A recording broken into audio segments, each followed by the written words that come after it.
Menjadi imam itu sebuah pilihan, dan menjalankan pelayanan itu sebuah perutusan. Baik, selamat malam buat semua. Saya merefleksikan tahun ini saya 9 tahun imamat. Saya tabis 4 Agustus 2011 oleh Monsinyur Francis Kopongkung. Dan sesudah tabis saya ditugaskan di paroki Hadakewa, Lembata. Selamat malam untuk umat paroki di Hadakewa yang mungkin juga menyaksikan acara ini. Saya merefleksikan pengalaman panggilan saya dalam satu ungkapan kalimat seperti ini. Menjadi imam itu sebuah pilihan, dan menjalankan pelayanan itu sebuah perutusan. Kalau pilihan itu tergantung dari saya. Ketika saya memilih A, berarti A yang saya jalani. Maka ketika saya memilih menjadi imam,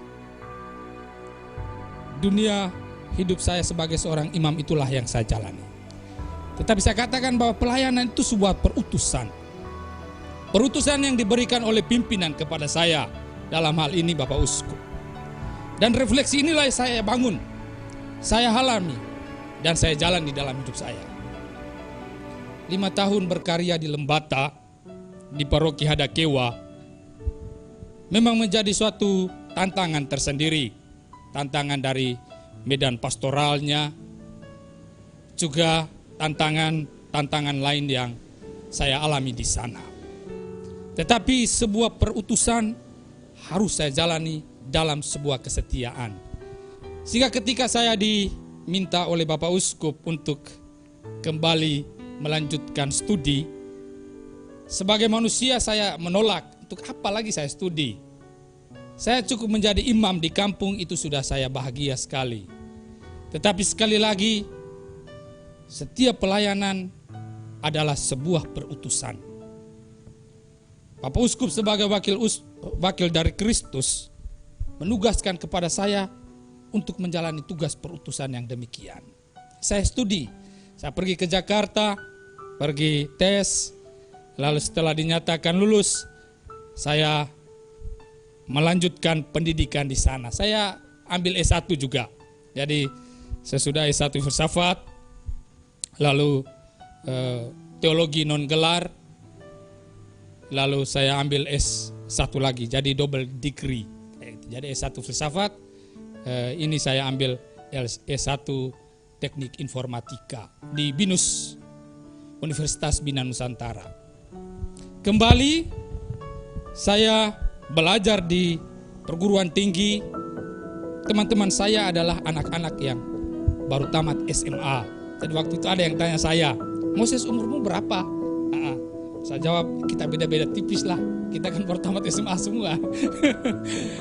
Tetapi ini suatu kekuatan yang saya bangun, bahwa dengan cara yang demikian saya tidak melihat diri saya adalah seorang pastor, saya adalah seorang yang usianya sudah lebih tinggi, saya sudah punya status hidup sebagai seorang imam, lalu saya sudah menyelesaikan filsafat dan teologi. Saya hanya mau melakukan semuanya itu supaya saya bisa bergaul dengan mereka dan menerima mereka sebagai sahabat-sahabat saya. Sehingga waktu itu saya masuk begitu banyak UKM di kampus. Hanya tujuannya satu saja, supaya saya bisa punya teman. Karena saya lain dari yang lain. Semua di sana Cina semua, saya saja yang hitam. Jadi mereka sering ngomong begini, kalau kita cari Moses mudah saja, dia lain dari yang lain, pasti kita langsung ketemu dia. Berarti Romo ini Hitachi, hitam tapi Cina. Ya, hitam tapi Cina. Hitam tapi Cina. Dan saya menjalani semuanya itu dalam sebuah kesetiaan. Bahkan saya dipercayakan dari kampus untuk menjadi pendamping, pembina rohani bagi keluarga mahasiswa Katolik di kampus Universitas Bina Nusantara. Dan selain itu saya juga menjadi pendamping rohani untuk Legio Maria Kuria Cermin Kekudusan kampus di Jakarta Barat. saya menerima semuanya ini sebagai suatu perutusan, tugas yang dipercayakan kepada saya. Karena saya melihat bahwa seperti yang Bapak Uskup pernah omong ke saya, Bapak Uskup beritahu, Romo Moses, kamu ke Jakarta sebagai mahasiswa, tetapi imamat itu tetap melekat di dalam dirimu. Untuk itu, selain sebagai menjalankan tugas untuk belajar, kamu juga harus bisa membagi waktu berpastoral. Setelah saya merefleksikan kata-kata ini, kemudian saya melihat bahwa sesungguhnya melalui tugas pelayanan ini saya mempunyai kekuatan. Apalagi di sana saya tidak punya umat. Tidak ada orang yang kenal saya. Bisa saya berjalan keluar dari jalur hidup saya sebagai seorang imam. Tetapi dengan karya pelayanan yang saya lakukan, membantu di paroki di tempat saya tinggal, membantu di komunitas-komunitas di tempat saya berada dan berkarya di sana, membantu di kampus untuk pelayanan pastoral bagi mahasiswa, sesungguhnya menjadi satu kekuatan bagi saya. Kita tahu bahwa di kota besar itu semua orang mengurus hidupnya masing-masing, tetapi kekuatan dan kasih Tuhan melalui pelayanan yang saya berikan itu adalah bekal untuk saya untuk menjalani hidup saya sebagai seorang imam. Jadi setelah saya berangkat 2016 kuliah, baru kemarin itu di awal Maret saya sidang skripsi saya. Sudah selesai, sedang menunggu jadwal wisuda, tetapi karena virus maka semua acara itu kemudian ditunda sampai batas waktu yang tidak ditentukan.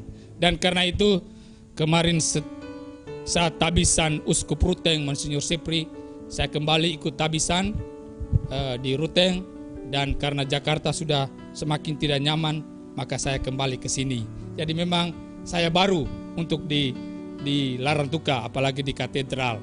5 tahun saya di Lembata, di Paroki Hadakewa, dan baru beberapa hari saya ada di sini. Tetapi terima kasih karena saya bisa hadir di dalam acara yang sangat bagus ini untuk bisa berbagi dan saling sharing tentang pengalaman panggilan yang semacam ini.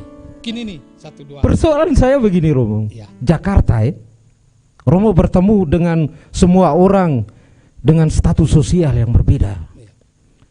Orang bawa datang lewat Avanza dan masih lagi tingkat lebih tinggi. Kami saya mau tanya Romo tidak terganggu dengan semua itu, dan satu sarjana lagi mau habis. Satu sarjana sudah habis. Romo tidak rugi kah? Romo tidak mau uang. Oto juga Romo tidak mau. Sarjana 2 memang itu kalau jadi ASN golongan cepat naik, Romo, gaji besar. Orang golongan 2 anak 3 gaji 4 jutaan. Sepeda motor ganti-ganti. HP saku muka belakang. Romo tidak suka ya? Kalau Romo bertahan, Romo sharing untuk kami juga. Ya, oke, menarik. Ya. Pertama saya melihat bahwa panggilan itu suatu kekayaan yang sangat luar biasa. Tidak bisa terhitung dengan nilai kekayaan atau uang atau fasilitas-fasilitas yang lain. Dan sesungguhnya saya pergi ke Jakarta itu membawa kekayaan yang demikian ini. Pernah suatu malam saya merefleksikan. Saya duduk di kamar saya berdoa, dan sesudah saya berdoa saya duduk tunggu lilin mati di tempat doa saya. Lalu saya lihat BINUS ini begitu luar biasa bangunannya. Fasilitas-fasilitas di kampus ini begitu luar biasa. Orang-orang yang menikmati pendidikan di tempat itu juga begitu luar biasa. Hanya saya saja yang anak petani. Tetapi saya menyadari bahwa imamat itulah yang membuat saya bisa hadir di situ. Saya bayangkan kalau saya ini seorang petani biasa saja, tidak mungkin saya ada di tempat ini. Saya melihat bahwa justru imamat yang membuat saya bisa mengalami segala hal yang diberikan itu. Jadi ketika saya menyerahkan diri kepada Kristus, ketika saya menghampakan diri saya, Tuhan memberikan semuanya itu di dalam kelimpahan.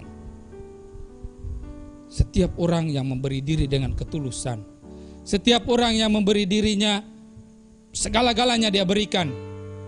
Pada saat itulah Tuhan menambahkan kelimpahan atas dirinya. Inilah yang saya hayati. Inilah yang menjadi refleksi saya, bahwa melalui imamat yang saya punyai, sesungguhnya Tuhan melimpahkan berkat yang begitu banyak. Dan berkat itu sebagai suatu karunia, hadiah yang cuma-cuma dari Tuhan, sehingga saya menggunakan semuanya itu juga dengan cuma-cuma. Saya berbagi dengan cuma-cuma.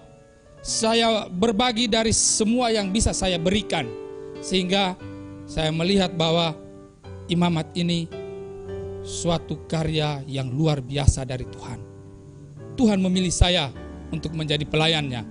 Dia mengaruniakan kepada saya begitu banyak berkat, dan berkat itulah yang juga saya mau bagikan untuk semua orang yang saya layani, teristimewa di dalam keuskupan ini. Jadi terima kasih untuk umat yang pernah saya layani di Lembata, di Hadakewa, di Jakarta, di kampus BINUS. Semua mereka selalu mendoakan saya, selalu membimbing saya, selalu memberikan yang terbaik untuk saya, sehingga sampai saat ini saya dapat memberikan diri saya untuk suatu karya yang luar biasa ini.